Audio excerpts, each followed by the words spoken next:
Hər kəsin ilahi çərşənbəsi mübarək.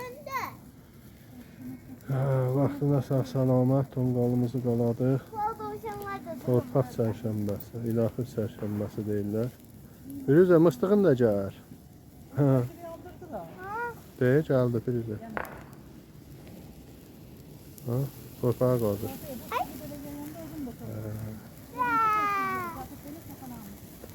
7 ləvin.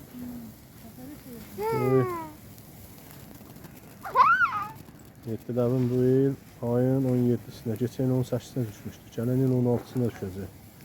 İlahi çərşənbə. Çərşənbə günü belə torpaq çərşənbəsidir.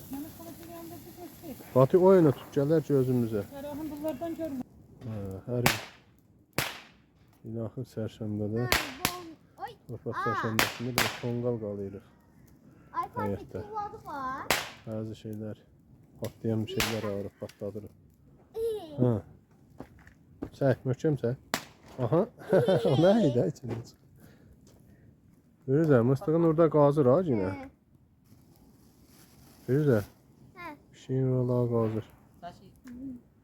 Fatih, əlin içine niye tutursan? O yana tut ki, üzündən şey atılacaq. Bax, gör Fatihə. Ovucun içində niyəsə uşaq səndən qəşək bilir. Möhkəm çək. Yapış möhkəmdə çək. Fatih, abırımızı apardın. Al çək.